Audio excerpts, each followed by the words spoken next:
What types of damages can a person injured in an accident expect to recover?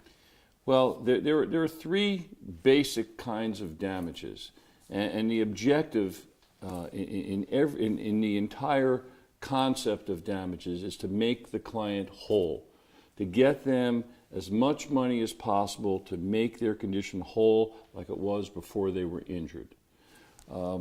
Additionally, there's also property damages, but I'm going to speak specifically about personal injury damages, damages to your person. The first kind of damage is damages that are related to medical things.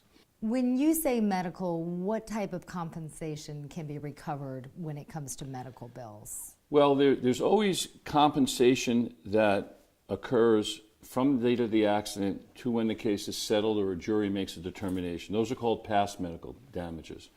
And then you have damages that are reasonably expected to be incurred in the future to maintain your condition, to assist with losses that you've had medically. And some of these damages, depending upon the case, can be quite large in cases where someone might need a caretaker for the balance of their life because they can't do things on their own. Like ongoing medical treatment? Ongoing medical. What type of compensation can be recovered for past and future lost wages? Well, it's also not, economic damages are not just wages, because some people are not wage earners.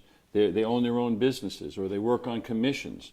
So what we try to assess in the case of a wage earner, it's much easier to determine what they've lost up until the time of the settlement, and if they're not working at that point, what they will reasonably lose in the future, whether it's a permanent loss, whether it's a loss that can be determined by a number of years. And we use experts for this in many cases. We use economists and we use other economic experts to make these determinations. We use CPAs and accountants.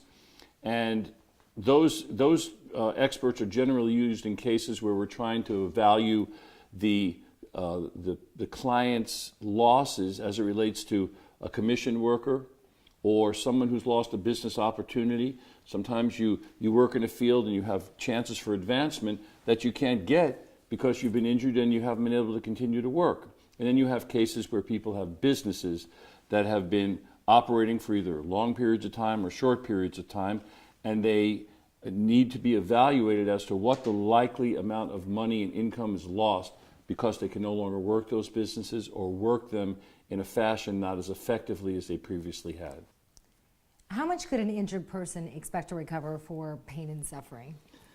Pain and suffering is not a very specific kind of damages, like some of the damages we just discussed, dealing with economic damages or lost medical expenses. But what you have to calculate in pain and suffering is the loss of enjoyment of life. And that has to be formulated by what the activities were, what the lifestyle was of the person who's been injured, and for how long they're going to suffer this loss of enjoyment of life. Right, like how many surgeries, how long they're going to be on there are pain medication. That's right. There's many different components. Some of them are the types of things they can do, whether they be recreational or whether they be professional. There's also situations where people can't have the interaction with their family that they used to. You have a mother who hurt her back, and if she had back surgery, now she can't pick up her child. Right. And those are all things that are very sad, but they're real, and they last and they can last for an entire lifetime. And that's what we mean by pain and suffering and loss of enjoyment of life. Dennis, how do you know what's reasonable value for pain and suffering? Well, we know from experience. My law firm, Dell Schaefer, has 15 lawyers. Collectively, we have hundreds of years of experience. And based upon similar kinds of cases, we look and see what a range is.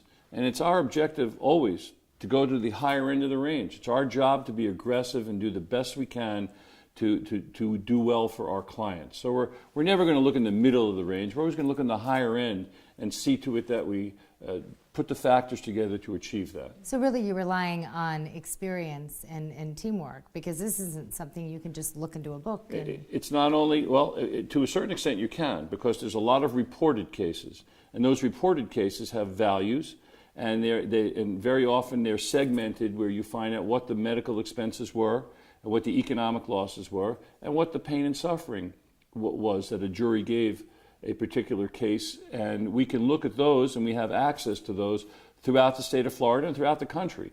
So we use every possible asset that we have to make that determination, and we use that to not only impress a jury if we're in litigation, but we use it to impress an adjuster if we're trying to settle one of our cases.